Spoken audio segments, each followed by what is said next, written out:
مسئلہ یہ ہے کہ یہ جو پراپرٹی ٹائکون ہے جی یہ پراپرٹی ٹائکون جو ریاض ملک ہے، ہاں ملک ریاض، اس کے معاملات تو سیدھے نہیں ہیں۔ اچھا ٹیکس چوری کے اندر بھی یہ یہ مبینہ طور الزام پہ لگا ملوث رہے ہیں ہے۔ اتنے بڑے سن لیں سر، مبینہ طور پہ یہ ملوث ہے۔ میں ذاتی طور پہ جانتا ہوں، میں کسی ٹائم آپ کو ان لوگوں کے جو ٹیکس کے اندر ان کو ڈیل کرتے رہے ہیں، میں ان کی کہانیاں سامنے آپ کے بیان ٹھیک کرنی ہے، شروع کر دوں گا۔ زرداری صاحب کے بھی دوست تھے کسی زمانے میں، اب بھی شاید ہیں کہ آپ کو پتہ ہے یہ بہت پاورفل ہیں، ہاں جی یہ بہت پاورفل ہیں، یہ بھی بہت پاورفل ہیں، لیکن مسئلہ یہ ہے کہ عمران خان صاحب کو ان کے معاملات کے اندر بڑی احتیاط کا مظاہرہ کرنا چاہیے تھا۔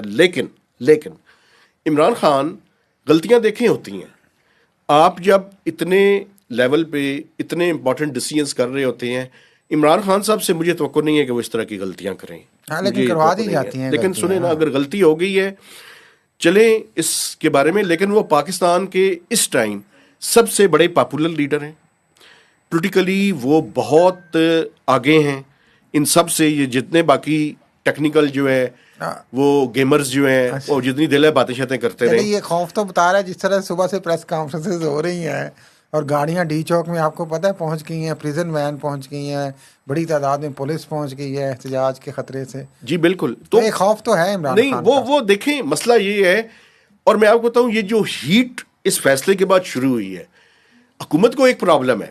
وہ پرابلم یہ ہے کہ یہ جو ٹاکس کی بات آپ کر رہے ہیں، وہ یہ سوچ رہے ہیں کہ کہیں اسٹیبلشمنٹ خود کوئی راستہ نکالنے کے لیے ان کے ساتھ بات چیت نہ شروع کر دے۔